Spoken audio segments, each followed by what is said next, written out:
Buenas noches tengan todos ustedes. Estamos en el número 41 de Diálogos Tributarios. Vamos 41 programas desde que empezó la pandemia y no hemos parado en ningún momento. Semana a semana estamos haciendo estos programas que han causado mucho éxito y felicitaciones por muchísimas personas. Yo quiero agradecerles a todos.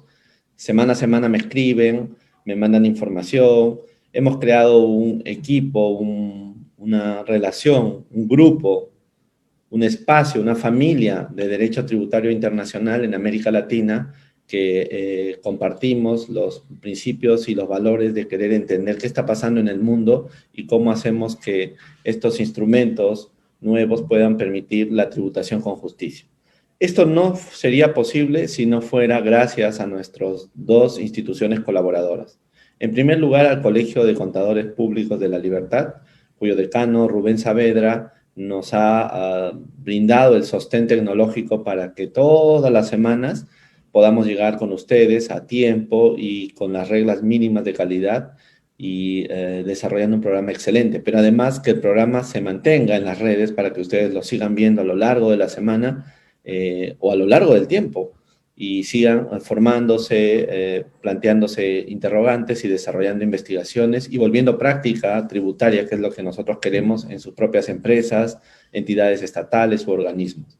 Y de otro lado, a GIRIT. GIRIT es un proyecto que hemos hecho en la Universidad Católica, ese grupo de investigación en Derecho Internacional Tributario, que está adscrito al Vicerrectorado de Investigación de nuestra universidad, que conformado por un grupo de profesores, alumnos y egresados, queremos investigar con mucha seriedad los grandes cambios que estaban ocurriendo en el derecho tributario internacional para poder saber cuánto esto puede colaborar para que en este país efectivicemos realmente esta idea de tributación con justicia. Muy bien, en este número 41 vamos a hablar del convenio para evitar la doble imposición que hemos celebrado en el caso peruano con Japón. ¿Por qué queremos dedicarle un programa a este convenio? Por dos razones. La primera razón tiene que ver con que este es el primer convenio de la era post-B que se firma en el Perú y por lo tanto queremos ver con nuestro invitado qué instrumentos de BEPS se han incluido en el convenio y además cómo va a quedar la relación con el convenio multilateral, el famoso MLI. Pero la segunda razón es que tenemos aquí un invitado, un querido amigo de mucho tiempo atrás, con el que hemos seguido manteniendo relaciones académicas, es un extraordinario profesional y mejor académico, y que en su momento, en su día, participó en alguna de las negociaciones para la celebración de convenios en el caso peruano. ¿A quién me refiero? Nuestro invitado de hoy es Daniel Villavicencio. Daniel, como le conozco yo, es contador público colegiado. Si recuerdo, ha hecho un máster en asesoría fiscal internacional en la Escuela de Negocios de la Universidad de San Pablo de Madrid y ha tenido estudios, no sé si los ha terminado, ya nos lo contará, en la maestría de Auditoría Contable y Financiera de la Universidad Nacional Federico Villarreal. Y además ha sido un investigador destacado en el IATA, en el antiguo IATA, o sea, el Instituto de Administración Tributaria de la SUNAT. Y también se formó en Fiscalidad Internacional por el Centro Interamericano de Administraciones Tributarias. Es auditor financiero por el Colegio de Contadores Públicos de Lima también. Daniel trabajó varios años en la SUNAT, estuvo trabajando en el área de control de las obligaciones tributarias normalmente, y luego trabajó en el Ministerio de Economía y Finanzas, en la Dirección General de Política Fiscal e Ingresos Públicos, donde implementó junto a otros profesionales estrategias para el control de las obligaciones fiscales internacionales cuando esto era un tema que había que desarrollar con más fuerza en el Perú.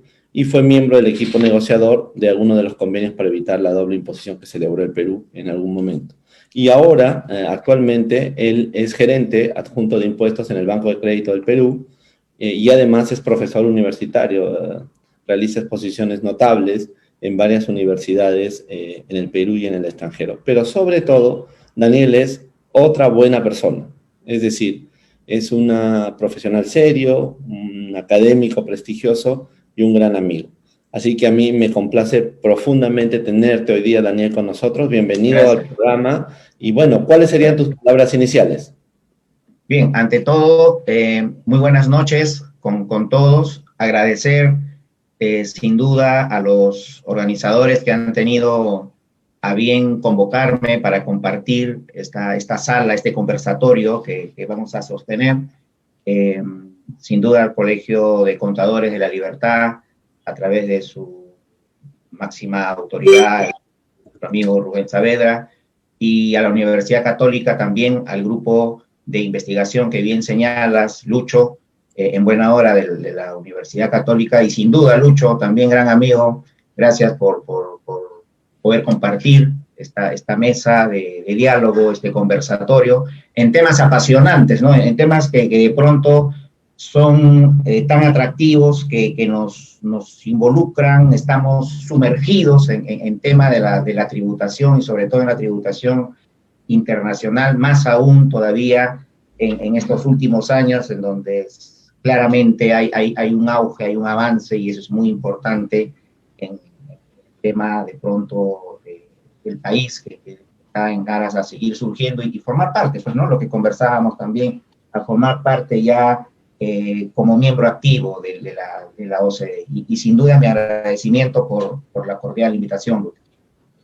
Gracias, Daniel. Mira, te propongo, y les propongo a los que nos están acompañando esta noche y nos van a ver después, tres temas o tres bloques de temas. El primer bloque, me gustaría saber que recuerdes un poco tus tiempos de negociador. Quisiera hablar un poco sobre esto. Luego, cuando era joven. Cuando era joven. Y luego quisiera hablarte del enfoque de BEPS en las cláusulas de los tratados, cómo lo estás pensando, cuál ha sido tu experiencia, y luego ya aterrizarlo en el CDI Perú-Japón, si te parece. ¿De acuerdo? Claro, buenísimo. Perfecto. Entonces, empecemos con la primera curiosidad que tengo.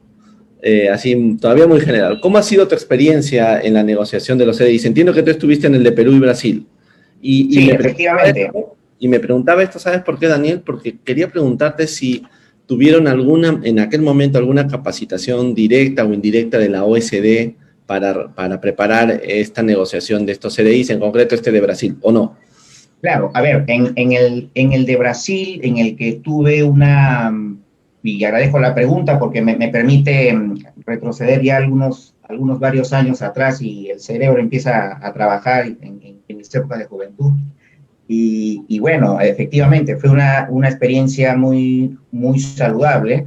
Como bien comentabas, estuve trabajando ya adscrito de la SUNAT, transferido al Ministerio de Economía y Finanzas, en la Dirección de Política de Ingresos Públicos, para trabajar justamente parte en estos convenios y estuvo muy, muy pronto ya la negociación con Brasil. Pero claro, un poco comentar a todos los que nos acompañan esta noche, Lucho, de que evidentemente hay pasos previos, ¿no? Hay todo un ensamblaje, una estructura, una arquitectura para poder finalmente sentarse en una mesa y negociar, ¿no? Porque es un convenio, es establecer una negociación entre países para poder llegar a acuerdos mutuos cuyas implicancias son realmente para ambas partes y bajo el entendido siempre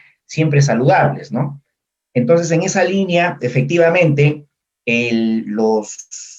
los pasos previos, bueno, todo surge con la decisión del presidente o de un alto funcionario del país, puede ser un ministro de Relaciones Exteriores, un ministro de Economía, que en alguna reunión protocolar internacional se saludan y dicen, pero mira, ¿qué te parece si de pronto suscribimos un convenio para evitar la doble imposición, porque eso ayuda a nuestras economías, fortalece el intercambio de flujos de capitales, y nace así, ¿no? Nace así tal vez de alguna conversación muy, muy del momento, y luego ya se encienden las luces, los semáforos, y ya se organizan los equipos para trabajarlo, ¿no?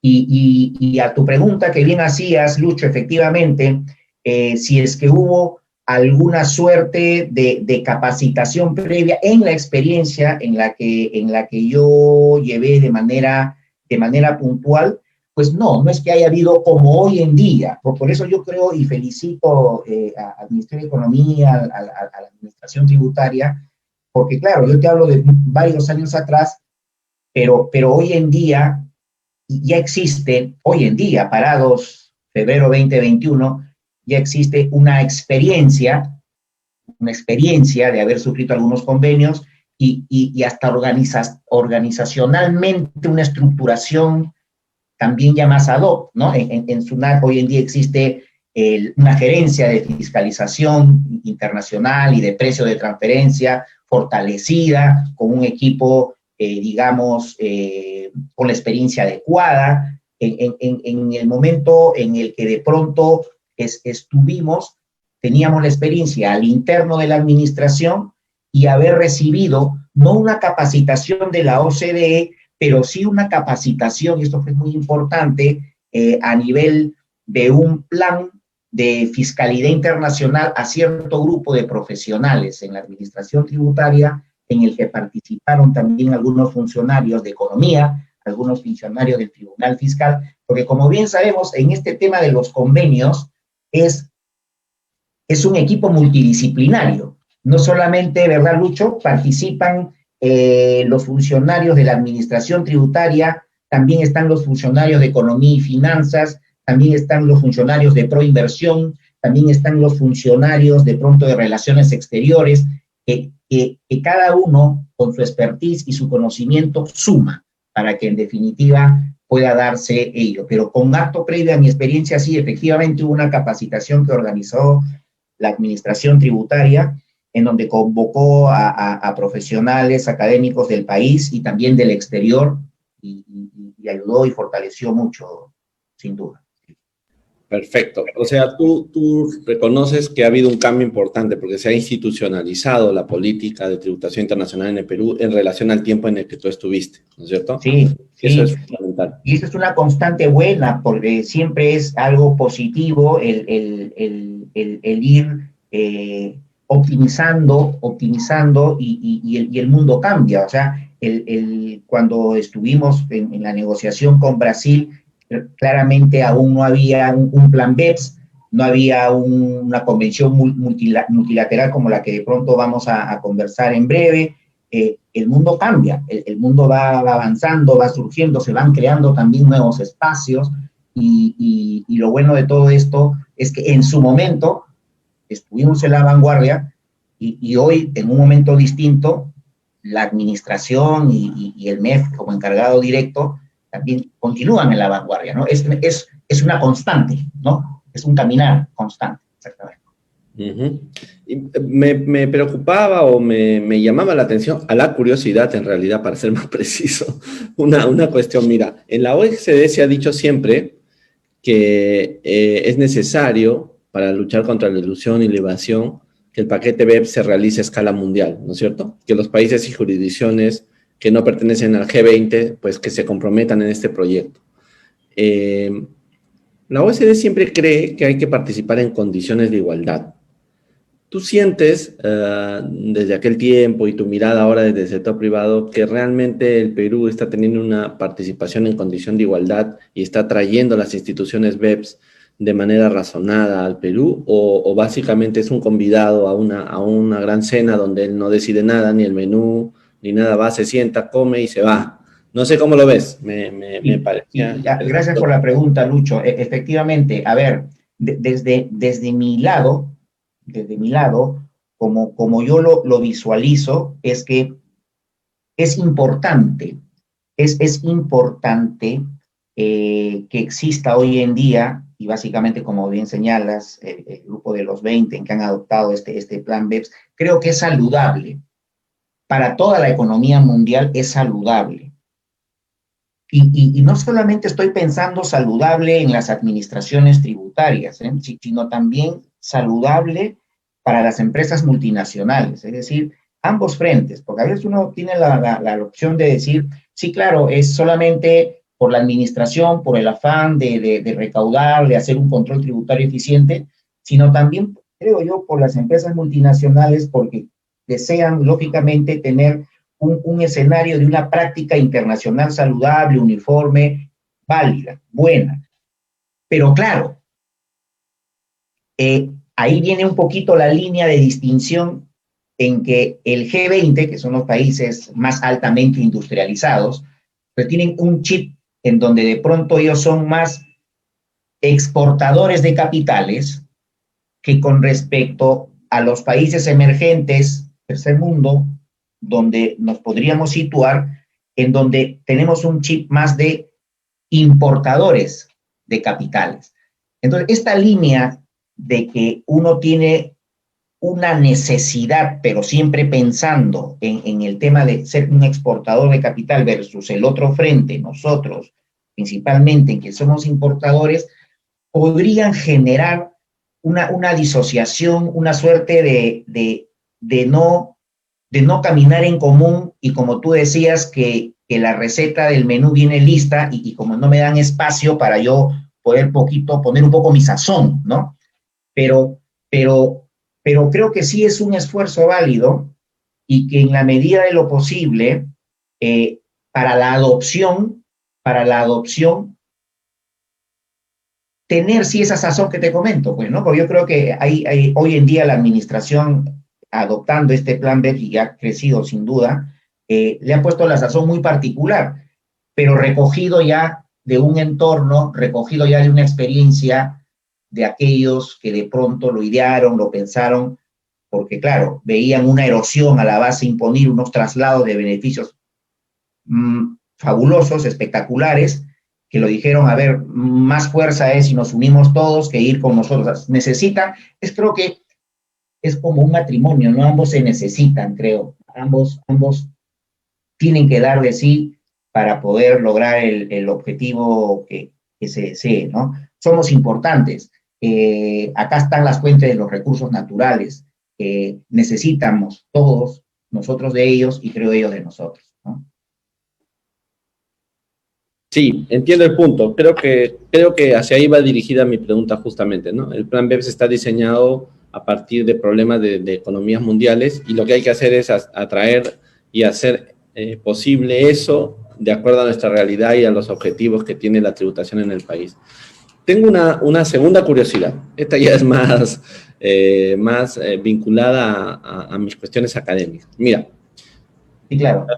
¿Qué instrumentos suelen utilizarse ustedes como parte de la negociación? Yo no he participado directamente en una negociación hasta hoy, pero estoy pensando, por ejemplo, en el artículo 32 de la Convención de Viena, que, como te acordarás, establece que se pueden acudir a medios de interpretación complementarios, ¿no? Cuando quieres entender un CDI.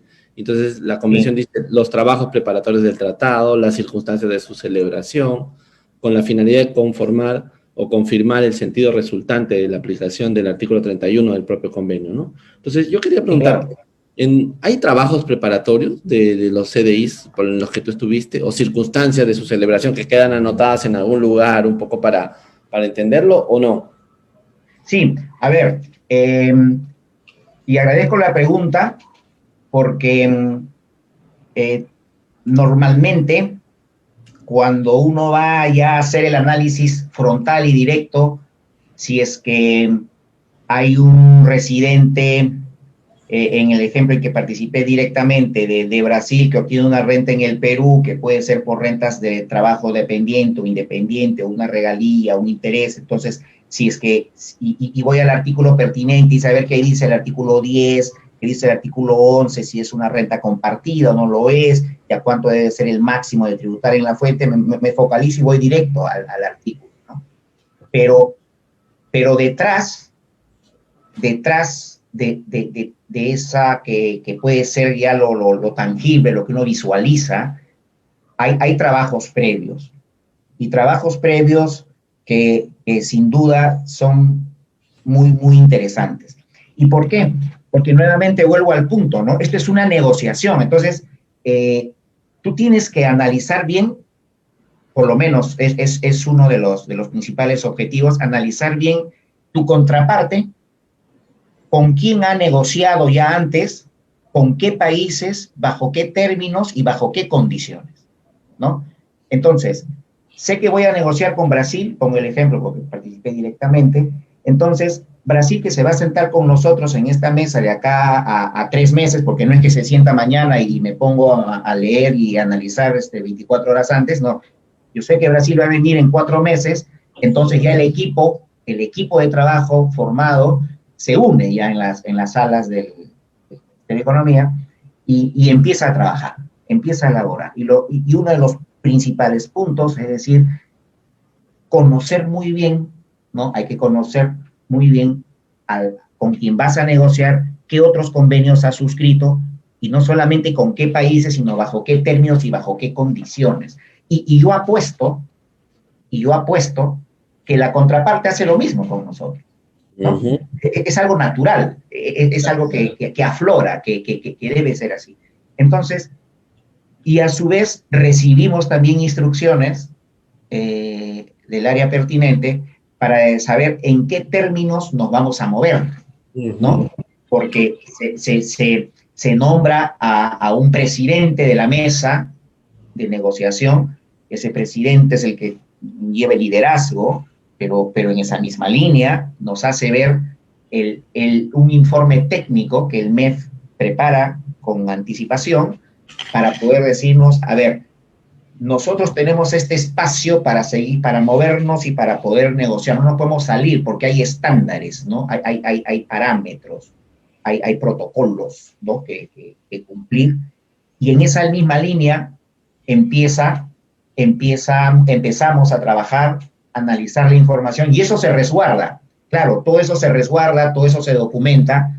No es público, pero sí el trabajo previo y preliminar está. Y de repente es una interpretación futura, claro, no es hoy en día, somos testigos que no, pero un poco poder también interpretar de cuál era el sentir del negociador, qué pensó cuando, por ejemplo, interpretó que la asistencia técnica conjuntamente con el servicio digital, incorporarlo como una regalía o no ponerlo en una renta distinta, qué ocurrió, dónde se escribió, porque eso está escrito, o sea, eso está documentado, ¿no es cierto? Sin duda que hay un informe, y ese informe sí es público, o sea, sin duda, porque todos estos trabajos previos, preliminares y de interpretación que tú bien señalabas, todo esto se eleva, porque para perfeccionar el Congreso, para perfeccionar estas normas, siguen todo un proceso, y un proceso que demora desde que se sentan en la mesa los negociadores, demora, yo estimo, 4 o 5 años. Por ejemplo, el de Japón, que es 2021 con vigencia 2022, lo hablaremos en breves momentos. Las primeras conversaciones se dieron en el 17. Entonces, mira, 17 al 21, ¿cuántos años, no? y es vigente todavía en el 22, o sea, toma tiempo. Es que no es una suerte de que salgo, cumplo algo y lo adquiero, sino es un proceso, es conversar, es dialogar, porque sin duda por lo relevante, por lo que pones sobre la mesa y lo que tú firmas, es determinante para tu país. Y son decisiones realmente muy, muy importantes, por eso pasan por todos unos protocolos y líneas de perfeccionamiento, ¿no? Y solo para terminar la idea, te hacía notar si es que, claro, la intención del equipo negociador sí se ve plasmada en un documento que es público, cuando se adhiere a un conjunto más de información, cuando se presenta todo esto ante el Congreso de la República, para que la Comisión de Relaciones Exteriores y la Comisión de Economía puedan evaluarlo. Y esto es público, ¿no? Está en la página del Congreso, se puede tener esa información y se puede contar con ella. Pero en adición hay muchos documentos, files y documentos de análisis. Cuando te estaba escuchando, me han surgido dos sensaciones. La primera es que te vibra el corazón cuando hablas de la celebración de los convenios, porque creo que en ese tipo de negociaciones, los que negocian lo hacen siempre pensando en el Perú, ¿no? Y siempre con una idea muy profunda de servicio a la patria, a pesar de lo que pasa en el país. Y eso yo lo quiero valorar, y en tu nombre quiero agradecer a todos los negociadores de todos los convenios, porque creo que les han dado ganas, y además en la discreción absoluta, ¿no? Porque no salen en la televisión, no hablan, no se sabe quiénes son, hay que recordarlos 10 años después o 5 años en programas como este, para decirles gracias por el trabajo en el Perú. Y en concreto ese tratado es un tratado muy simpático, creo yo, ¿no? Ha permitido, por lo tanto, por lo menos en la cláusula de regalías, nos ha permitido en algún momento algún tipo de defensa en relación a la recaudación. Y lo segundo que me surgía, querido amigo, era, traigo aquí a colación, será porque esta noche estoy así un poco sensible, traigo a colación al querido César Rodríguez Dueñas. ¿Te acuerdas? Por César supuesto, Rodríguez Dueñas eminencia. dice que el espíritu de las normas está dando vueltas por ahí, ¿no? Entonces pasa lo mismo con el espíritu de los tratados. Están los Danieles Villavicencios que tienen los trabajos pollos guardados ahí, que un día nos lo va a contar en un documento, en un escrito. Bueno, hemos querido con esta primera parte, Daniel, yo sé que te he sacado un poco del cuadro porque te había invitado a otra cosa, pero sí me interesaba hacer una especie de... No, bien agradezco las preguntas. De sincero sentido de homenaje a los negociadores peruanos, ¿no? Que son muy discretos, pero también a los negociadores de cada país, ¿no? Porque es un trabajo difícil, arduo, ¿no? Lleno de discusiones y de deliberación. Y cuando llegas a las fórmulas perfectas, las fórmulas listas, ya uno dice, bueno, mi tarea está cumplida, ¿no? Pasemos al segundo bloque, si te parece, Daniel. Quería hablarte del enfoque BEPS en las cláusulas de los tratados. Mira, empecemos por el asunto más sencillo, el estándar mínimo de la acción 6, ¿no? El estándar mínimo de la acción 6 habla de la utilización del preámbulo, de no amparar la doble no imposición, y la adopción de reglas de PPT con cláusulas LOB, o únicamente PPT, o una cláusula LOB con otras normas específicas, ¿no? Digamos, claro. las reglas de sociedades conducto o instrumentales. Muy bien. Cuéntanos un poco cómo ves tú, en tu opinión, cómo ves este estándar mínimo. ¿Por dónde crees que deberíamos de ir? A ver, sí, es realmente muy relevante lo que hoy en día está surgiendo en el mundo y mucho mejor aún en el sentido de cómo el Perú está haciendo sus mejores esfuerzos para poder adherirse a algo que ya no es necesariamente lo tributario, sino es una adhesión de un plan país, ¿no? De formar parte del grupo pleno de la OCDE. Y para llegar a eso, ¿no? Para poder tener la carita feliz, hay que sumar en varios frentes. Y el que, claro, el que hoy nos reúne, el espacio que estamos aquí todos juntos en esta sala, es el tema fiscal, claro, el tema tributario. Pero también otros frentes tienen que hacer su tarea para poder lograr la adhesión final, ¿no? Porque ese es el plan máximo, el plan país, ¿no? Y educación tiene que hacer lo suyo, salud tendrá que hacer lo suyo, gobernabilidad tendrá que hacer lo suyo, hay que cumplir ciertos estándares, ciertos requisitos, ciertas exigencias, ¿no? Y en el tributario, ya sesgándonos a lo nuestro, claramente también hay que cumplir nuestras tareas para poder lograr ello, ¿no? Y en esa línea, un tema revolucionario en el mundo tributario, cada ciertos años hay temas revolucionarios, ¿no? El tema tributario, no es que sea el primero, y estoy convencido que tampoco va a ser el último, Lucho. Pero sesgándonos en del plan BEPS, que es, lógicamente, como todos bien sabemos, los planes de acción que buscan justamente evitar, ¿no? Que se trasladen estos beneficios tributarios hacia jurisdicciones más laxas, hacia estados o territorios donde la imposición sea menor, ¿no? Y lógicamente en perjuicio de la recaudación en administraciones o en estados en donde de pronto la recaudación debería de focalizarse, ¿no? Son algunas malas prácticas, ¿ya? Que ocurren en el mundo. O sea, imaginámonos si vamos a hablar de los grandes gángsters que han existido en el mundo, retrocederíamos, pues, Lucho, a cuántos años atrás y hablaríamos, pues, los gángsters en Chicago, en Italia y en todos los famosos, ¿no? Pero yo creo que justamente hay que combatir esas malas prácticas. Porque son de pocos en buena hora, pero esos que son de pocos golpean la caja fiscal, ¿no? Y al golpear la caja fiscal, pues intentan erosionar las bases, trasladar beneficios y hacen que ya no sea neutral una recaudación porque unos cumplen sus normas, pagan bien, pero sabiendo que hay otro mundo ahí oculto tras la cortina que hace cosas medias perniciosas, ¿no? Abusivas. Entonces, son como algo que hay que atacarlo y creo que excelente que haya habido estos planes de acción.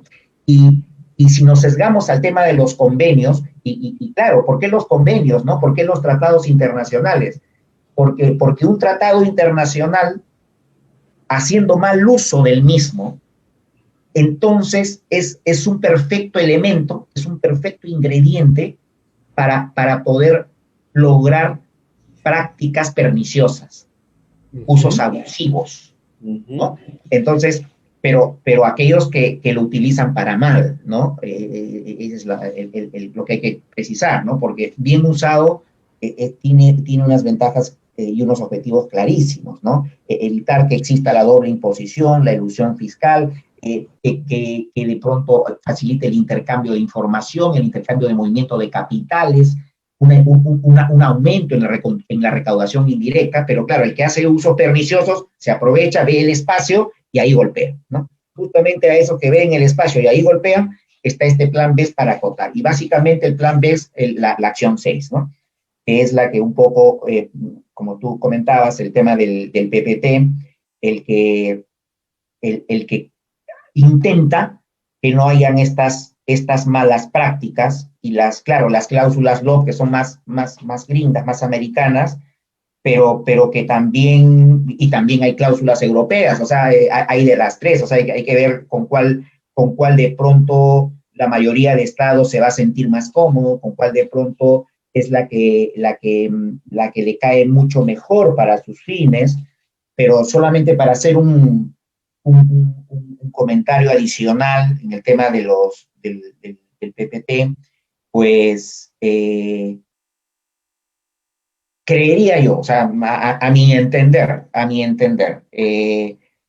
como existe ya esta adopción de Perú y se sumerge en la adopción del plan BEPS y básicamente en este número 6 que estamos comentando, debería, y lo está haciendo, yo creo que debería ya aplicar reglas de PPT y justamente cuando abordemos el convenio con Japón, es un convenio, yo le llamo del más moderno, del más frasquito, porque ya incorpora estas prácticas, o sea, incorpora esta suerte de candados, esta suerte de impedimentos para que hayan usos perniciosos o estos usos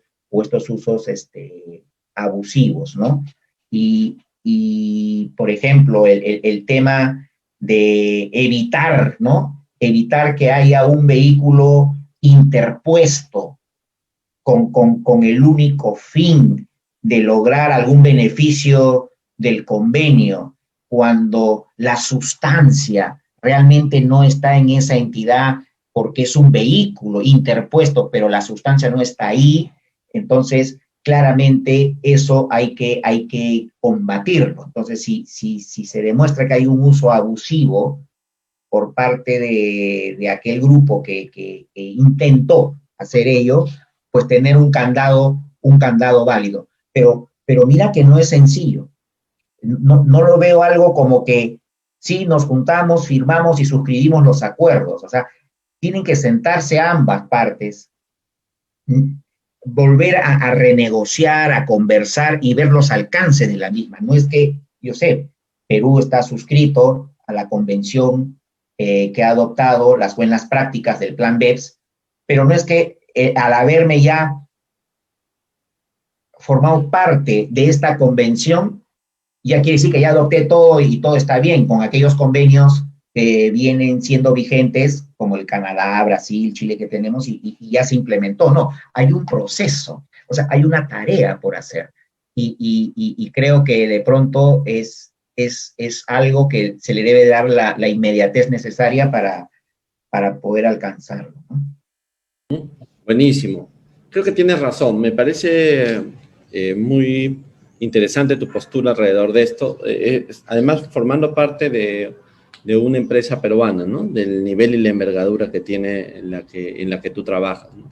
El plan BEPS tiene, en algún sentido, algún círculo de ventajas que pueden ayudar al conjunto de la sociedad. Ahora, estaba yo haciendo un poco de resumen sobre lo que tú estabas contando.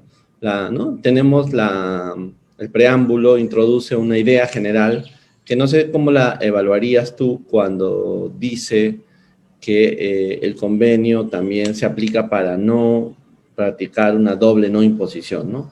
¿Cómo lo entiendes tú esa cuestión? ¿Es una regla de sujeción interpretativa completa para todo el tratado y debe ser tratada bajo un estándar muy rígido, o básicamente es un efecto anuncio general en relación a lo que va a haber en el tratado?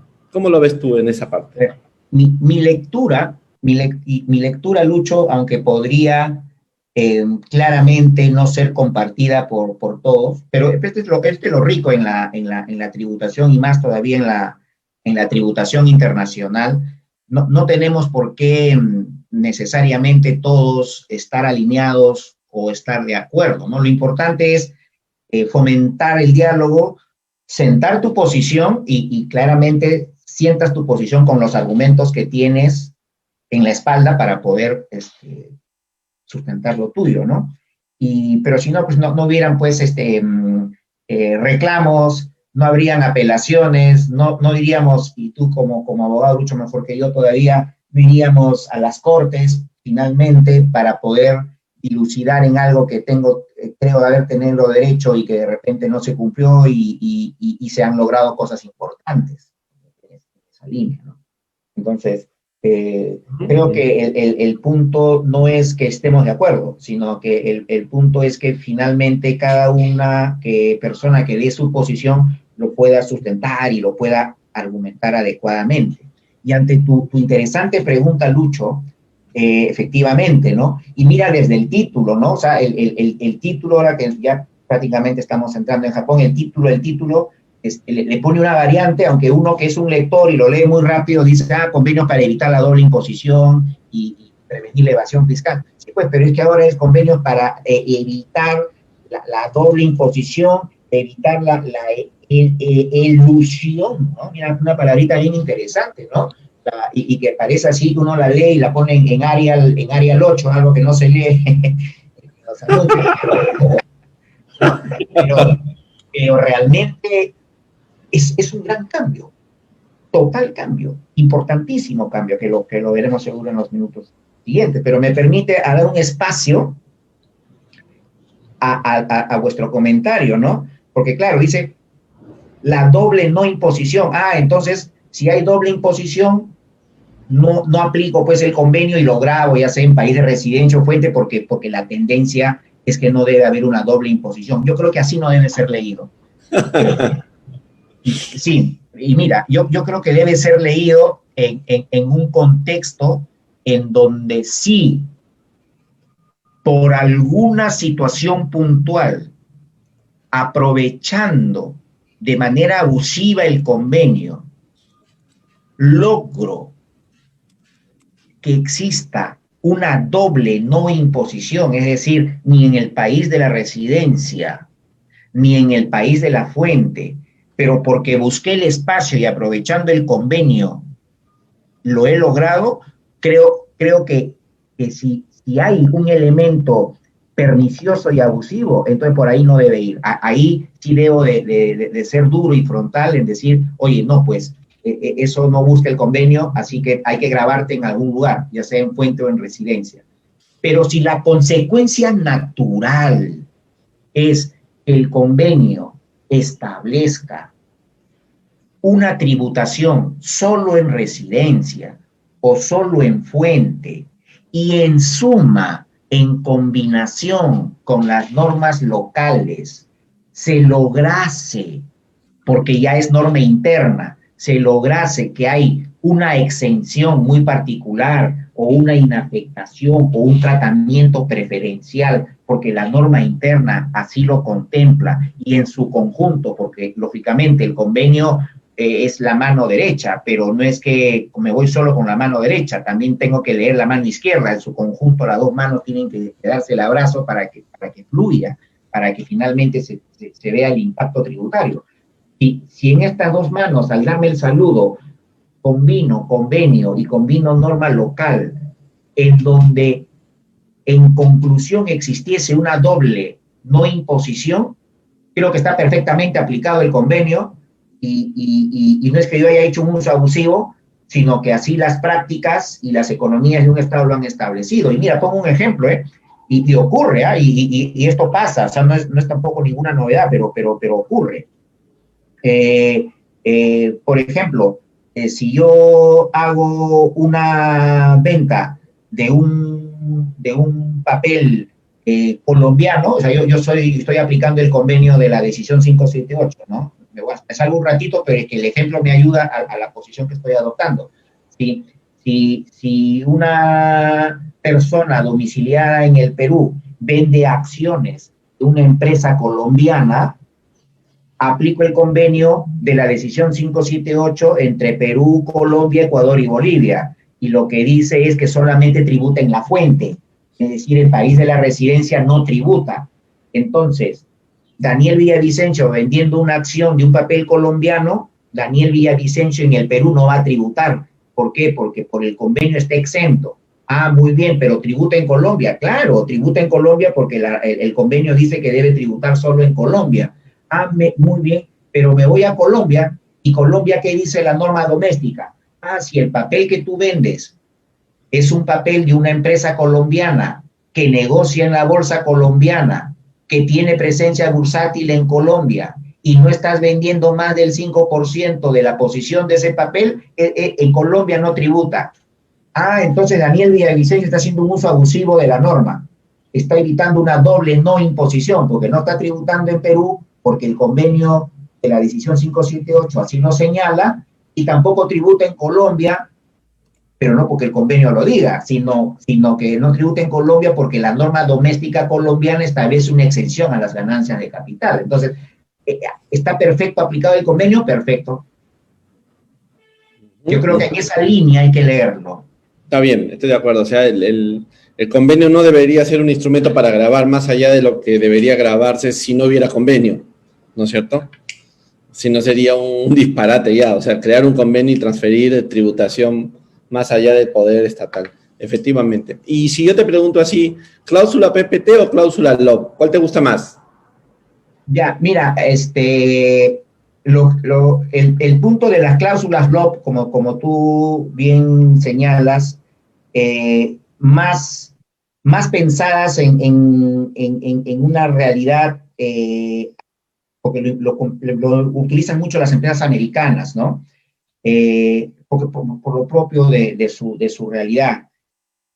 Pero yo creo que son un complemento, ¿ya? Pero si es que hay que adoptar unas, yo me quedo con el PPT en la medida, ¿no?, de que hay que pasar el famoso test, ¿no? Hay que ver que no estés usando un convenio para propósitos abusivos, ¿no? Que es lo que se busca en las cláusulas PPT, donde está muy puntualizado, y es donde de pronto creo que de adoptar esa vía nos sentiríamos mucho más cómodos que adoptar una norma como una regla que tienen las cláusulas LOB, ¿no? Pero mira, no estoy diciendo que la otra esté mal, simplemente me sentiría un poco más cómodo para la realidad nuestra, creería, ¿no? Y lo digo ¿por qué?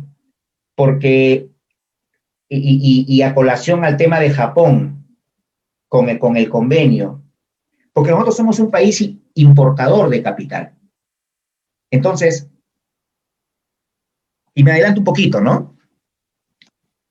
Perú, Japón. O sea, Japón es uno de los países más altamente industrializados del mundo. Creo que es el cuarto país, o si no es el tercero. Entonces, un PBI que puede ser 23 veces más que el nuestro. Un per cápita mucho mayor. Entonces, tienen alta tecnología. Pero lo necesitan a nosotros. ¿Por qué nosotros? Porque acá están los recursos naturales. Acá están las minas. Acá hay que invertir. Entonces, pero si tú quieres hacer un uso abusivo de eso, no, yo tengo que estar bien blindado, para que yo Perú no deje de recaudar los dividendos, los intereses, las regalías, y no usando un vehículo interpuesto puedas hacer un uso abusivo de la misma, ¿no? Eso es. Interesante tu reflexión. Tú tendrás, por si acaso recuerdo, tú no sé si estabas todavía en la administración cuando se firmó el Perú-México o el Perú-Corea. ¿Estabas o ya te habías ido? Ya estaba en la otra orilla. Está bien, No, está no bien. voy a decir lado oscuro o claro, pero en la otra orilla. Está bien. Habías cruzado el río, digámoslo así. Bueno, pero lo que pasa es que en el convenio de Perú-México y el Perú-Corea, nosotros tenemos una regla de limitación de beneficios, ¿no? ¿Te Sí, acordarás? claro. Los Sí, artículos sí, 10, 13 y 21 para las rentas pasivas, ¿no? Entonces yo quería siempre curiosear esa cláusula LOP, pues, de dónde vino, por qué la pusieron. ¿Tú tienes algún dato de eso? De cómo aparecieron en esos dos convenios, porque en todos los demás no existe, ¿no? Una no, cláusula no, pues.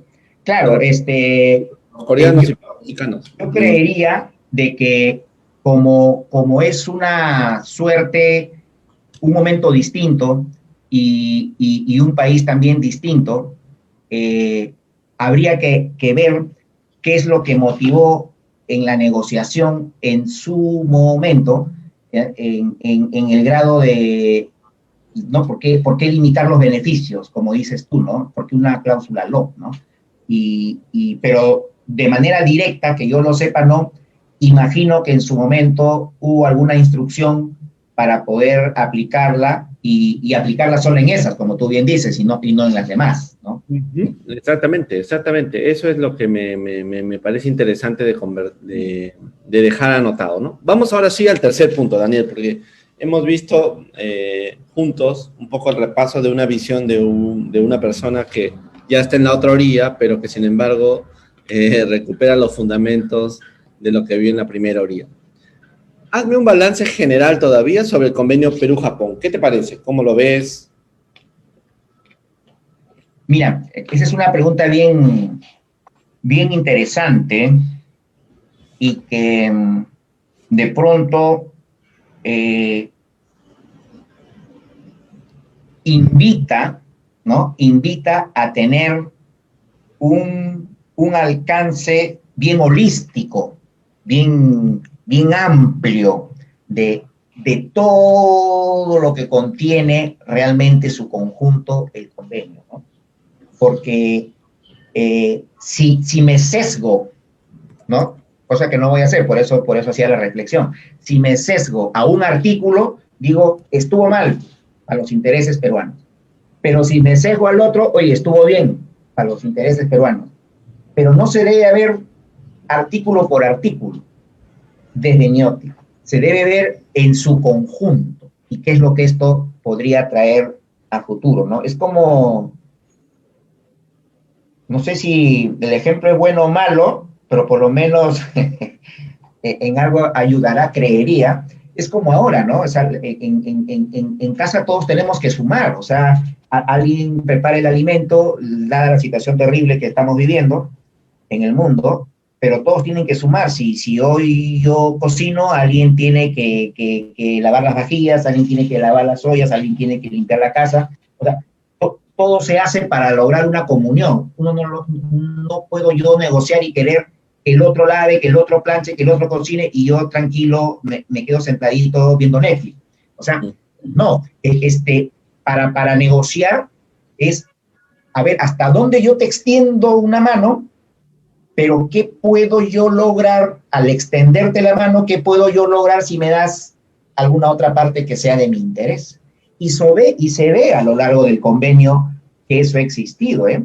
Por eso yo no me atrevería a dar una crítica, a decir estuvo mal, sino más bien estuvo bien, porque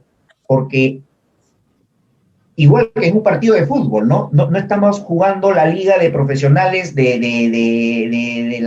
sin discriminar a nadie, pues no voy a decir ningún equipo, simplemente la liga interna del fútbol. Pero acá estamos jugando con el cuarto país más grande del mundo. Y cómo eso podría redundar en beneficio de nosotros los peruanos. Entonces, yo cerrarme, ¿no? Estrecharme y parametrarme y decirme, no, entonces no negocio. ¿Y qué pierdo? Entonces, yo creo que más bien ha sido una posición, diría, inteligente del MEF, saludable, junto con todo el equipo de SUNAT y los negociadores que han estado, y que, como tú bien dices, mira, yo no sé exactamente quiénes son los que han estado negociando, pero creo yo que en su conjunto, a tu pregunta, en su conjunto, en una visión holística, creo que bastante bien.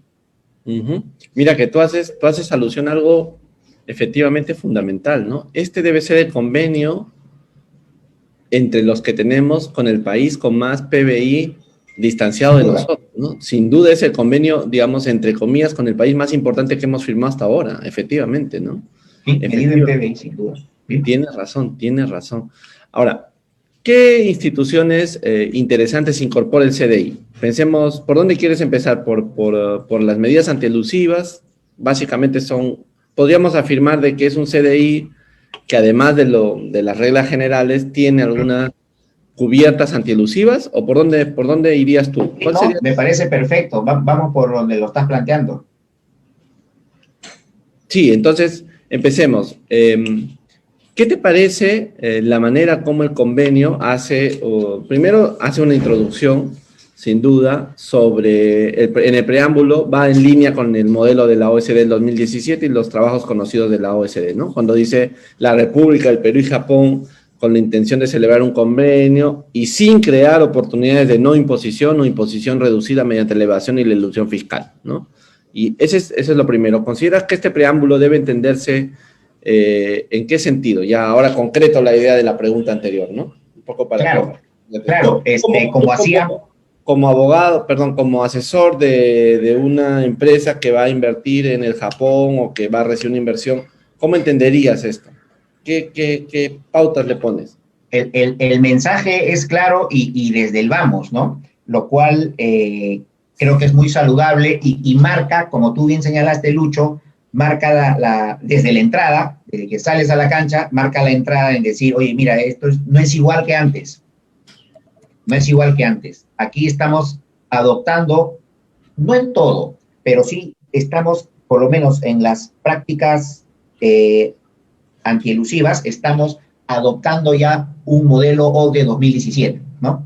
El modelo que hoy tenemos. Entonces, y claramente pongo sobre la mesa que a través de este convenio no vamos a fomentar el uso de prácticas de doble no imposición, ni tampoco vamos a fomentar que exista una cuota o un tipo de renta reducida con el cual tú de manera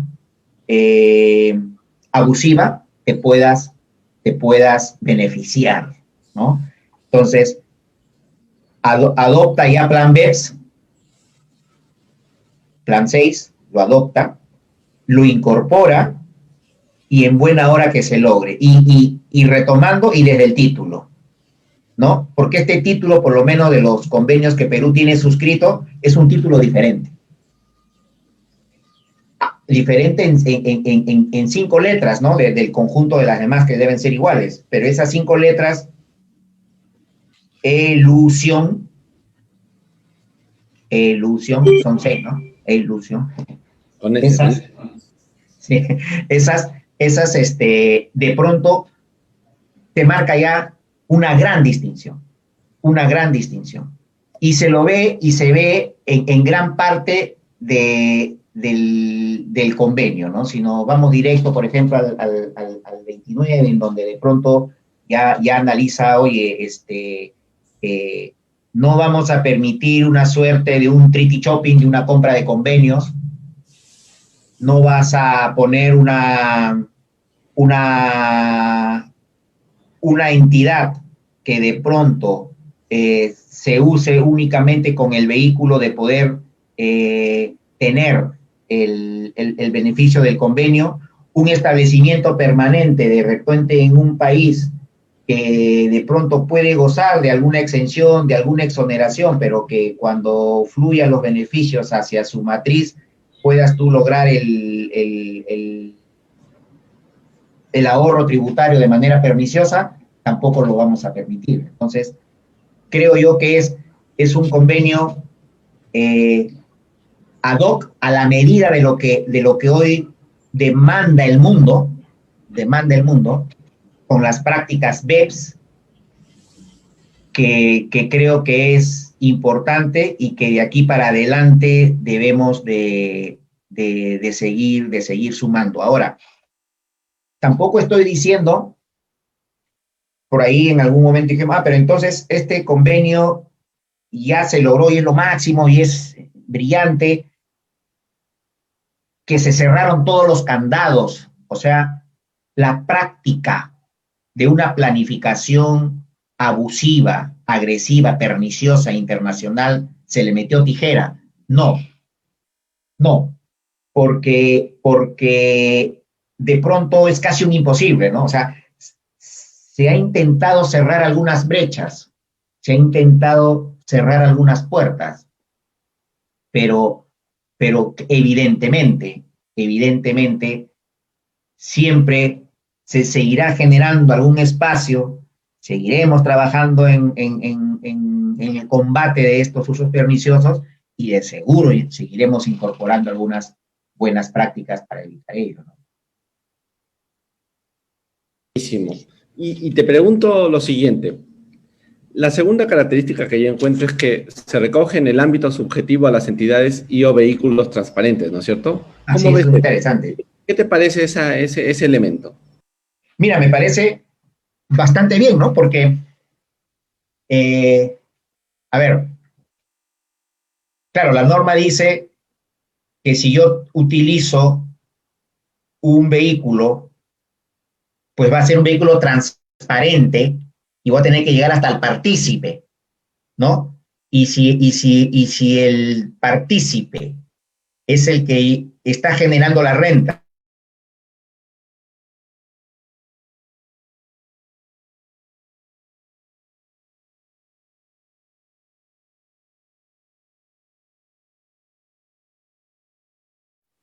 bien, como comentaba Lucho, efectivamente, con el tema de las entidades híbridas, ¿no? Una de ellas, por ejemplo, como tú bien comentabas hace unos segundos, oye, pero ¿qué va a ocurrir cuando, por ejemplo, en una entidad de naturaleza transparente tengamos que ir al partícipe y el partícipe identificamos que tenga una renta? Yo creo que lo sano de este convenio es decir, sí, pues efectivamente, en tanto la norma local en donde el partícipe esté recibiendo la renta contempla normas de atribución hacia ellos, entonces también las rentas se van a extender a ellos y deberán tributar en los alcances que el convenio está señalando. Yo creo que es una sana medida y mira, en su conjunto de lo que hoy vivimos, ¿no? Hoy, por ejemplo, y no es que sea tampoco un elemento propio de nuestra, no es que sea una cosecha de Perú, el tema del beneficiario final, ¿no? Cuando, por ejemplo, decimos, oye, yo deseo saber, quiero llegar hasta el último, en tanto cumpla ciertas condiciones de control, de capital, conocer al quien está detrás, porque claro, yo puedo indicar que mi mi accionista mayoritario es la empresa A, pero claro, pero el accionista de esa empresa A es otra empresa A más uno, y el que está detrás de A más uno es un A más dos, que es otra empresa. Oye, pero yo siempre digo lo siguiente, ¿no? Quienes se van a Aruba a disfrutar del verano, bueno, en épocas anteriores, espero pronto volver a retornar, no son las empresas que se trasladan, ¿no? Lo que se van a Aruba son las personas, son los humanos, son los que reciben la renta, son los que reciben el dividendo. Entonces, a ellos efectivamente debemos en principio de llegar, y es la tendencia mundial, ¿no? Y creo que es sano, me parece bastante válido. Perfecto. Ahora, querido amigo, quería hablarte de la incorporación del EP de actividades relacionadas a exploración y explotación de recursos naturales, ¿no? Un EP temporal, cuando dice la explotación, o solamente va a ser EP la exploración o explotación de recursos naturales situados en el otro estado contratante, solo cuando tales actividades duren más de 6 meses, ¿no? Esto también es algo nuevo, yo no lo había visto antes. ¿Tú lo habías Sí, visto antes? ¿Qué opinión no, no, tienes de no, esto? no, efectivamente. De hecho, hay en los convenios, y claro, hay modelo CDE, hay modelo ONU, el Perú tiene su propio modelo, sin duda, convenio, y también para el tema de establecimiento permanente incorporó, hablo del modelo peruano, ¿no? Reglas de los 183 días, reglas de los 6 meses, pero no para el tema que tú señalas de recursos naturales, efectivamente. Es algo, es algo novedoso en este convenio. Y yo le encuentro una lógica bastante válida, y regresando a tu pregunta, cuando me decías, oye, ¿te parece bien en su conjunto el convenio? Decía que hay que verlo de una manera holística. Si yo lo viera de manera individualizada, este es un golazo para el Perú. Y por eso lo digo, de manera de hecho vendrán otros que ha sido medio gol y hasta podría decir autogol, ¿ya? Pero este es un gol porque yo estaba reflexionando, ¿no? Y decía, esto tiene una razón de ser, tiene una lógica, ¿no? Y, y decía, a ver, la inversión extranjera directa que tiene Japón hacia el Perú, que deben ser unos 300.000 millones de dólares tal vez, pues no, es importante. ¿En dónde está focalizada? Ah, pensé en los autos, ¿no? Claro, Japón, los autos, ¿no? Al toque. Pero no, pues no, el auto no, es importante, pero la mayor son las mineras. Y ya hay montada acá empresas mineras en el Perú, cobre, zinc, cuyos inversionistas son japoneses. Entonces, incorporando una regla de establecimiento permanente como la que tú bien has señalado, ¿no? Que calificará como un EP en tanto existan obras, exploración, explotación de recursos naturales por más de 6 meses y se calza un EP, yo creo que está pensado en eso. Y no creo que Japón, y yo la vez volviendo al tema de la negociación, ¿no? Disculpa que me emociono porque que es así, esta es una pasión. El negociador japonés no creo que le haya sido muy sencillo adoptar una medida como esta, pero el japonés también es inteligente. Si es que yo te doy esta parte del EP, hay otras rentas que tenemos que conversar. Me sitúo, ¿no? Me pongo en la mesa de negociación y digo, y hay las otras rentas, algo habrá que pueda compensar, atenuar, porque al final, insisto, es una negociación. Es una negociación. Tienen que ganar ambos, ¿no?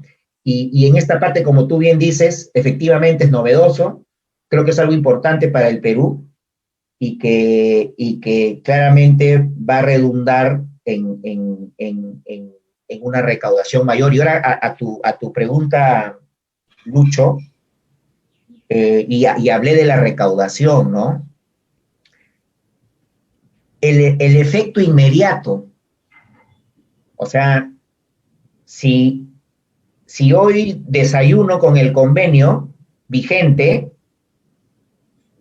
y pienso en el almuerzo de ese mismo día, hay una pérdida de la recaudación, pues, evidentemente, pues, porque el convenio establece beneficios, ¿no? Si antes yo por una regalía te retenía 30, el convenio dirá mañana 15.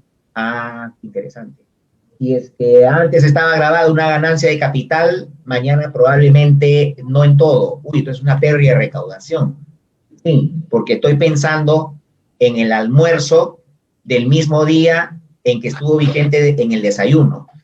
Pero yo tengo que pensar en los menús que van a venir después, de acá 2, 3 años, cuando esto se fortalezca, para poder verlo en su conjunto, que en tendencia vamos a fomentar que la inversión llegue al Perú, es el deseo, y al fomentar que venga más inversión al Perú, hay más trabajo, hay más inversiones, hay más impuestos, directos e indirectos, y es ahí como se debe de ver en su conjunto. Y una pregunta, ¿y qué cosa crees tú que ha pedido Japón a cambio? Sí, claramente, ¿no? Sí, efectivamente. Mira, o sea, es mi óptica, es una óptica muy personal. Eh, me sorprendió, y en buena hora lo pongo sobre la mesa.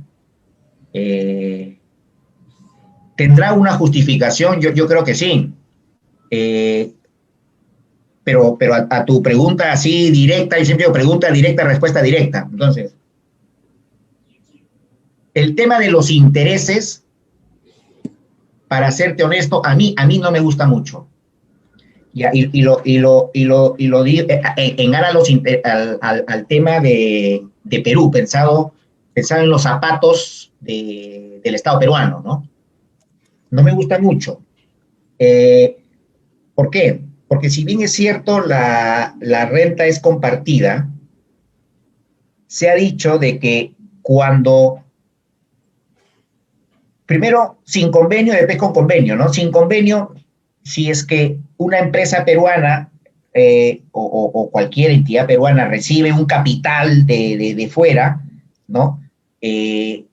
Y no son vinculados, a la tasa de retención es 4,99%, ¿no? 4,99 y si eres vinculado 30, ese es lo que 4,99 y 30. Con el convenio, ya Perú-Japón, se ha dicho que la renta es compartida, ¿sí? Y se ha puesto un umbral, ¿sí? 10%, ya hasta ahí vamos bien. Pero se ha incorporado un supuesto de que cuando quien presta es una entidad del gobierno japonés,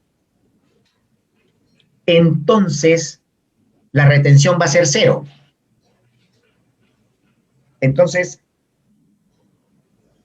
yo sé, en la norma interna, o sea, si voy a ver la norma doméstica, la ley de renta, hay un supuesto de inafectación, es verdad, cuando hay un préstamo de una entidad extranjera, ya norma local, ¿no? De inafectación, pero en la medida que eso sea una obra de infraestructura, una obra que está señalizada y fomentada para poder hacer alguna obra pública de bien común en Perú. O sea, tiene que estar calzada dentro de esa cajita específica.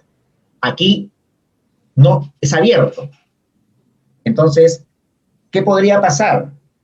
Que si un banco o una entidad del gobierno japonés hace un préstamo a Perú, sin convenio podría ser 4,99 o 30, pero mañana con el convenio podría ser 0. Entonces, una pérdida de recaudación inmediata, sí, que se va a recuperar en el tiempo, no, porque en el convenio ya está estipulado que sea así. Y parece mentira, pero ojo, eso es muy importante, grandes entidades financieras en el mundo son accionistas del gobierno.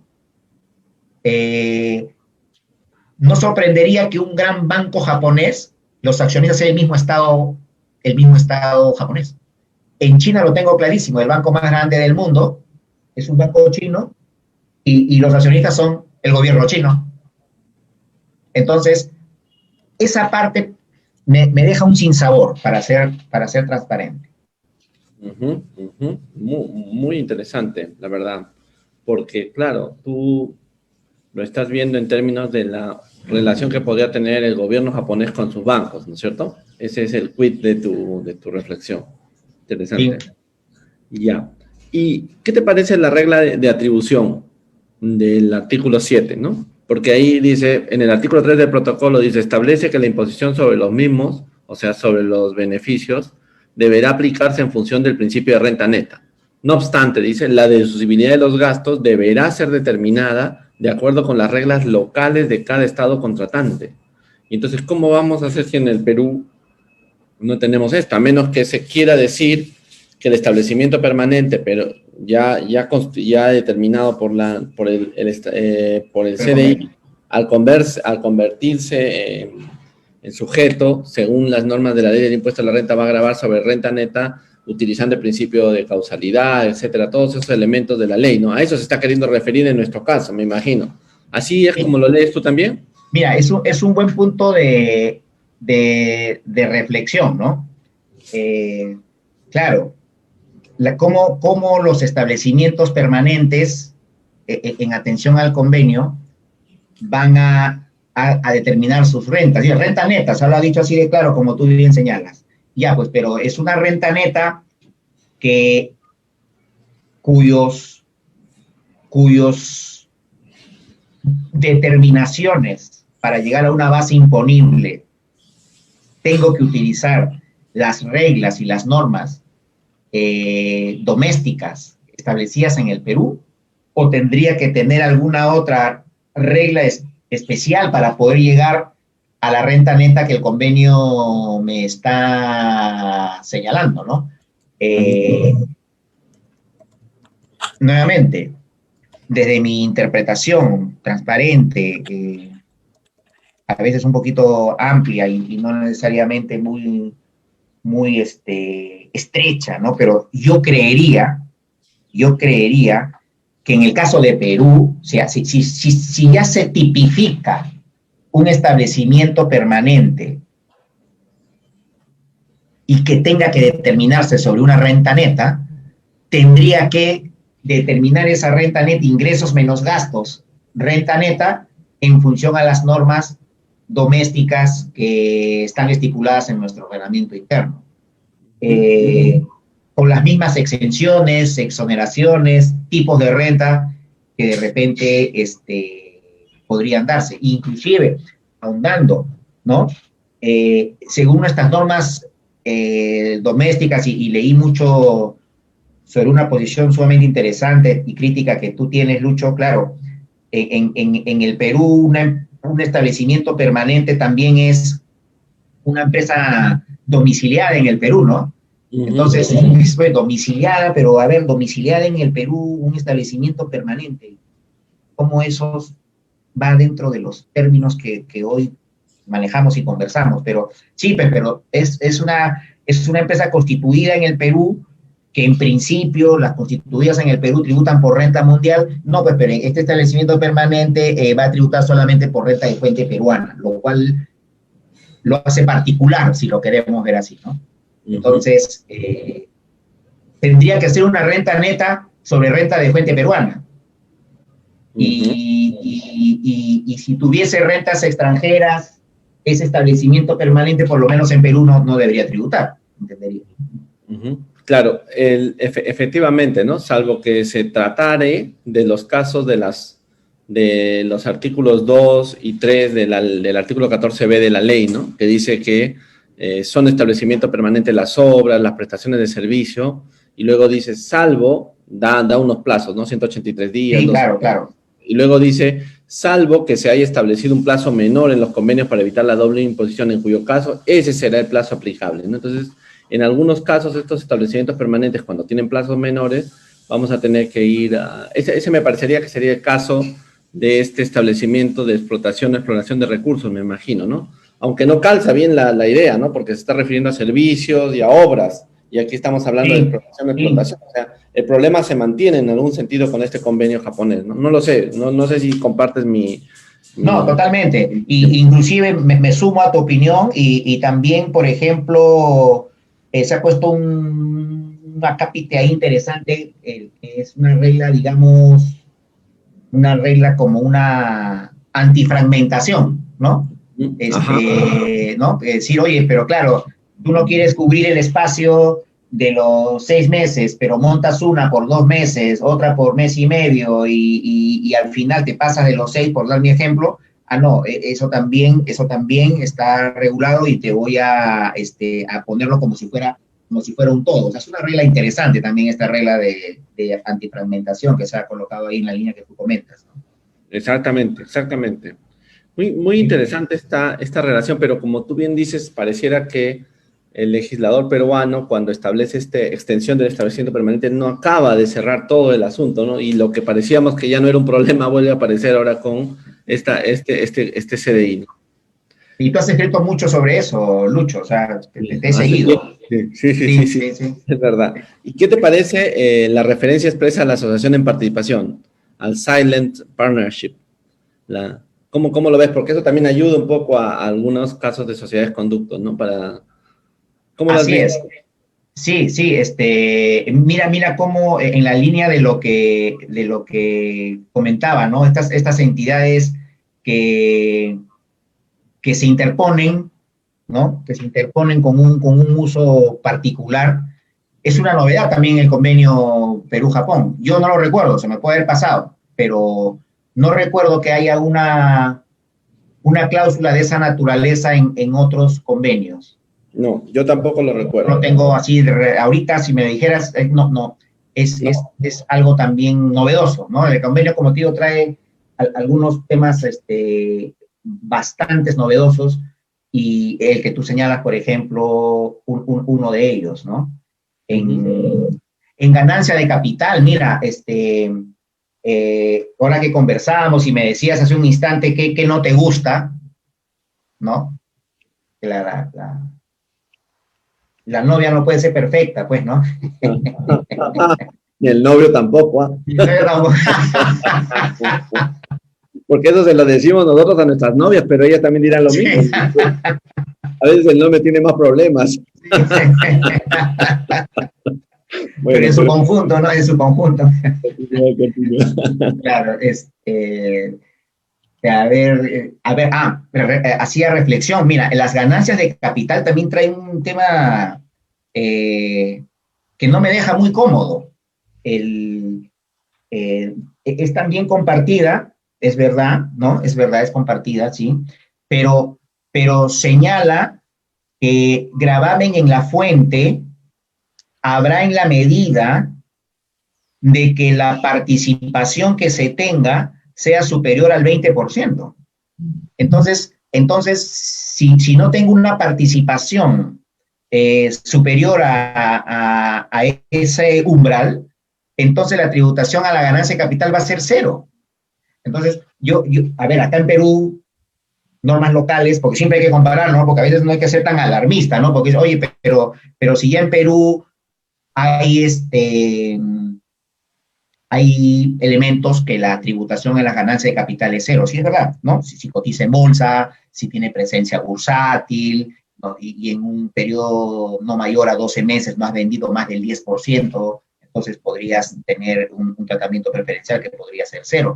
Pero si aquí yo vendo acciones peruanas que no están en la bolsa, que en principio no me calzaría la inafectación, la exención que hoy existe, podría seguir teniendo la exención con el convenio en la medida que no participe en más del 20%, ¿no? Y podría prestarse, mira, qué simpático, lo estoy pensando ahorita rápidamente.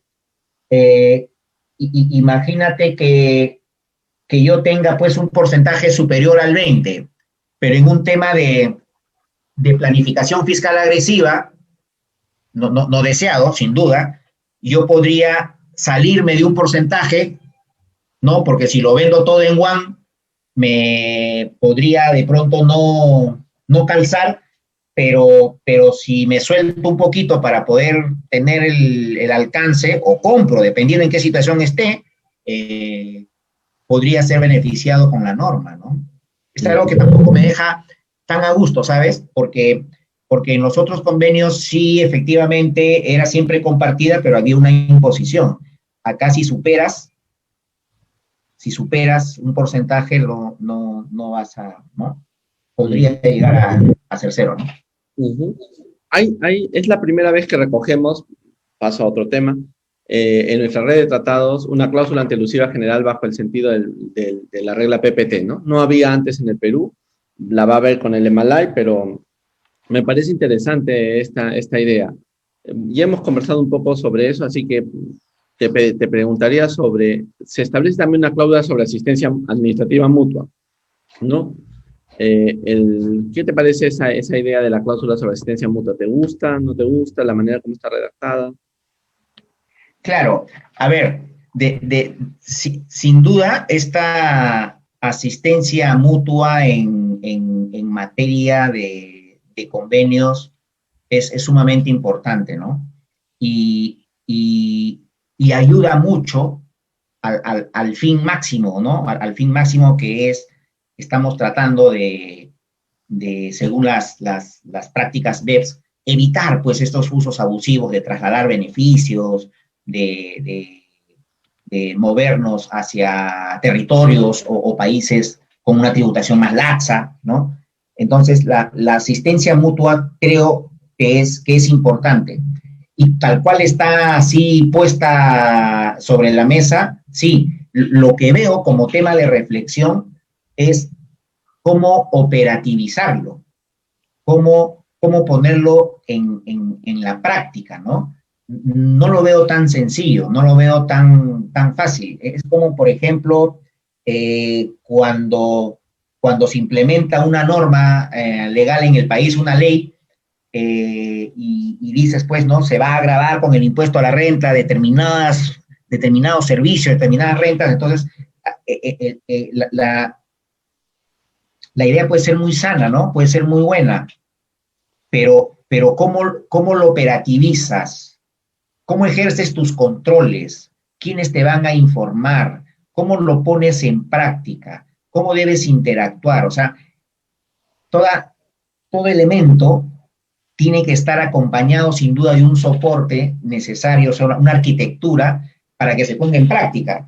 Porque si no lo pones en práctica y no tienes los mecanismos para hacerlo, o sea, la norma va a quedar ahí y como que, ¿no? Se va a perder. Entonces, aquí en el tema de la asistencia mutua, sin duda es saludable, es necesaria, es una tarea y una gran tarea que se tiene, el MEF junto con SUNAT entendería por el lado del Perú, para poderla implementar, porque mira, inclusive en adición también hay el tema de la asistencia en la recaudación.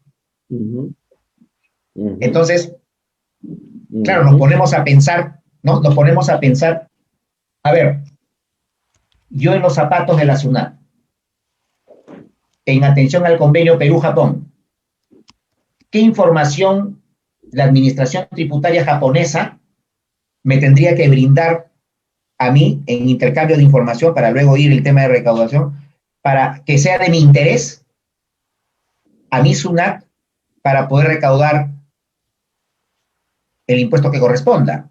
Entonces, claro, yo le pediría a la administración japonesa, en atención al convenio que existe Perú-Japón, le pediría, oye, en Japón, ¿cuántos residentes japoneses podrían, si tú tienes información de bienes o de propiedades, tener rentas en el Perú? Porque si tienen una renta en el Perú, es renta de fuente peruana y tendrían que pagar algún impuesto aquí en el Perú. ¿Tienes esa información, administración tributaria japonesa?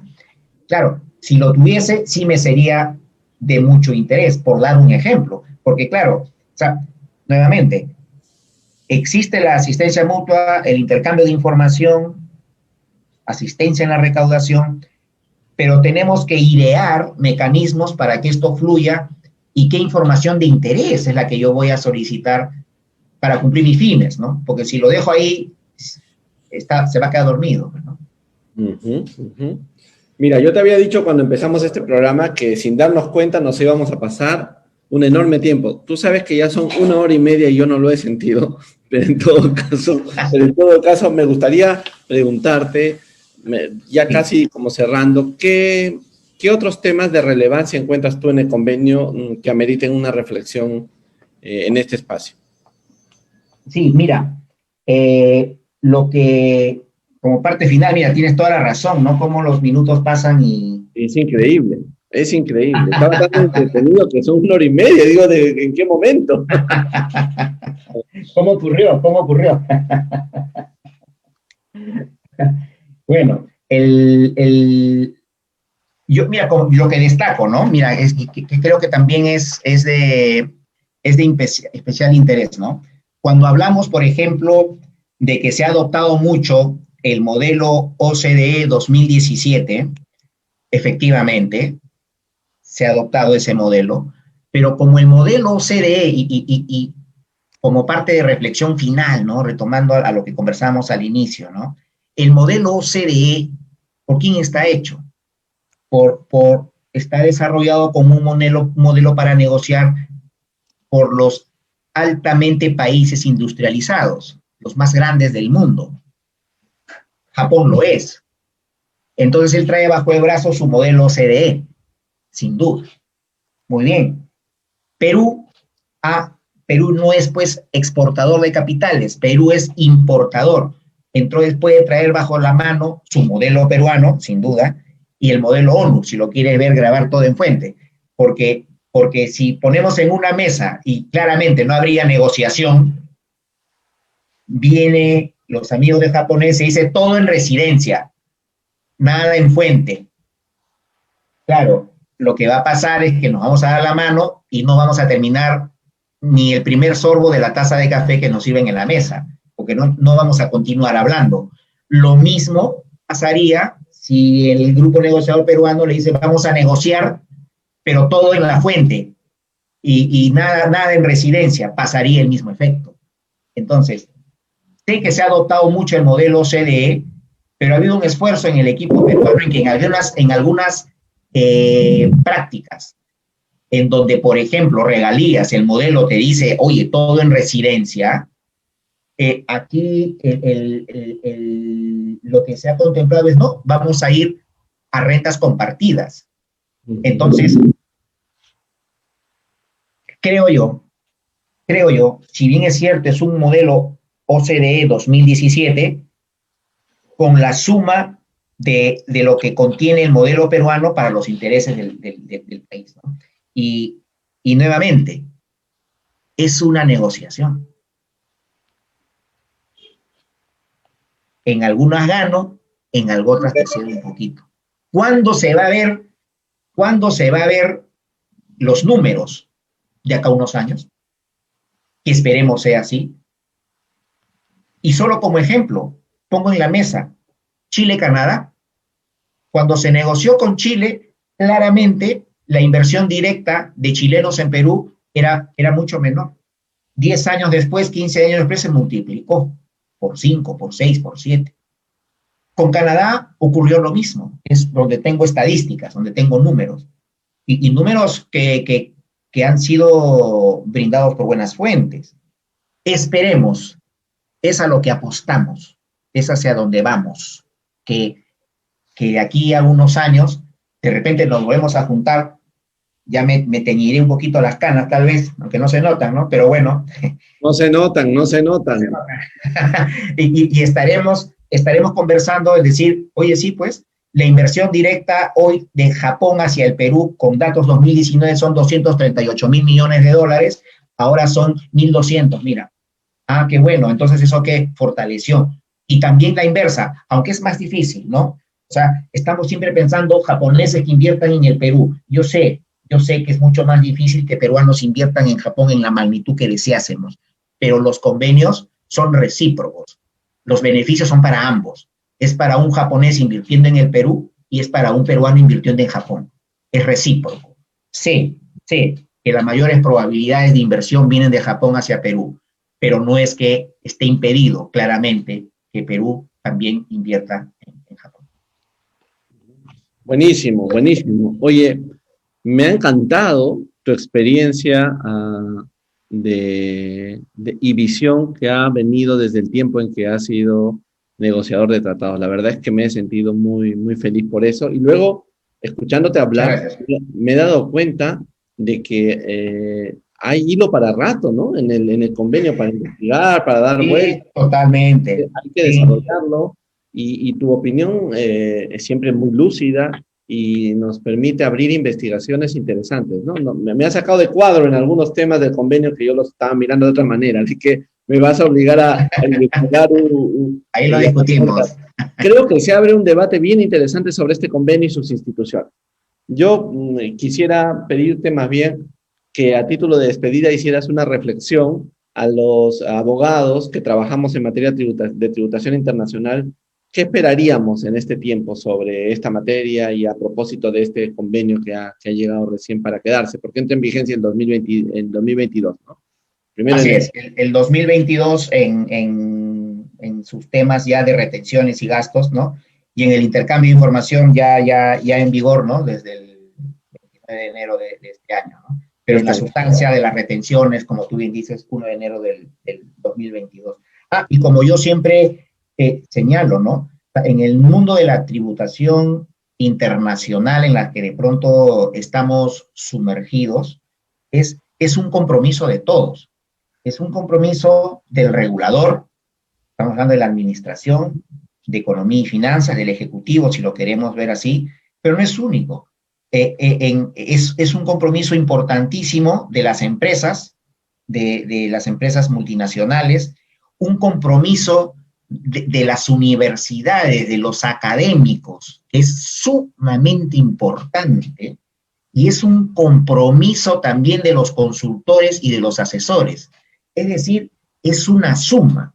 No se puede decir simplemente que de pronto es una tarea en cabeza de uno, sino como tú bien señalas, Lucho, es un compromiso en que todos se sumergen y no para que cada uno, porque mucho se dice, jale para su lado. No, es que no debería ser ese el principio. Al contrario, todos juntos teníamos que encaminar a un mismo fin, ¿no? Que haya una neutralidad. Lo que tú dijiste, Lucho, al inicio, es decir, que haya una imposición justa, real, la que corresponda. No estamos diciendo, yo voy a jalar beneficios a este porque acá no. O sea, tenemos que trabajar en el mismo objetivo. Y en el mismo objetivo es un compromiso, como hacía notar, del Ejecutivo, el área académica, cómo le pongo un ingrediente y una balanza muy importante, y en buena hora, Lucho, estás tú alineado perfectamente en ello, y como consultor y el mismo contribuyente también en la misma línea, ¿no? Y agradecer nuevamente, Lucho, por la gentil invitación a través de la Universidad Católica, el Colegio de Contadores de la Libertad. Muchísimas gracias también por ese apoyo. Raúl, es muy importante también su apoyo para las coordinaciones.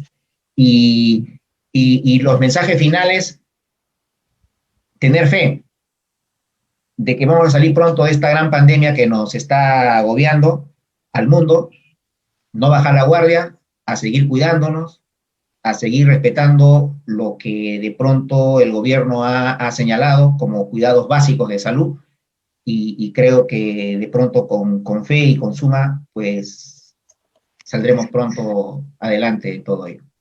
Muchísimas gracias, un fuerte abrazo. Muchas gracias. Muchísimas gracias, querido Daniel, por tu participación hoy día. Tus reflexiones han sido muy interesantes, la verdad, y van a generar una línea de investigación para saber las mejores interpretaciones que vamos a tener que hacer sobre esta materia, ¿no?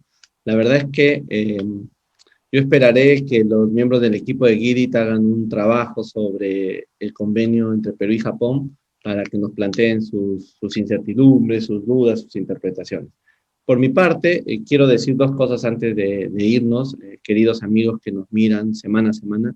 Lo primero tiene que ver con el objetivo de esta reunión, que ha sido muy interesante, y hemos planteado las primeras vistas que queremos dar sobre este convenio que, como decía muy bien Daniel, es hasta ahora el convenio firmado con la nación económicamente más grande con las que nos hemos encontrado, ¿no? Y esto es algo relevante. Y este mismo convenio introduce las cláusulas que BEPS propuso o promovió para cerrar o evitar el uso de el tratado con fines, digamos, ajenos a su propia función, que es evitar la doble imposición.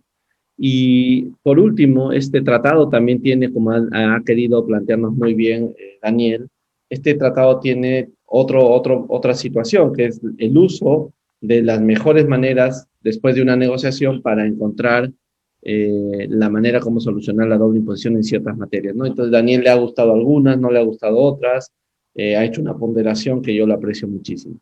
Muy bien, y la otra gran cuestión que Daniel nos ha recordado, y estoy de acuerdo con él, es que es un momento muy duro, muy difícil. Por favor, a cuidarse mucho, efectivamente. Y creo que este programa sirve al propósito de ayudar a pasar mejor estos momentos difíciles, porque seguramente para los que estudian o miran tributario, reunirnos el viernes en la noche, ahora que estamos confinados, especialmente en el Perú, y creo que en otros países de América también, puede ser útil para pasar mejor este difícil momento. Recordemos siempre, mientras más oscura aparece la noche, más cerca esté el amanecer. Yo espero que pronto salgamos toda la humanidad y nuestro país de esto, que lo vamos a prevalecer como raza y como humanidad. Y bueno, mientras tanto, a cuidarnos. Muchísimas gracias a todos y nos vemos el siguiente viernes. Adiós, Daniel, un enorme abrazo. Gracias. Fuerte abrazo también, amigo Lucho. Muchas gracias. Hasta la próxima. Cuídense todos. Gracias, claro que sí. Muchas gracias. Saludos con todos. Gracias.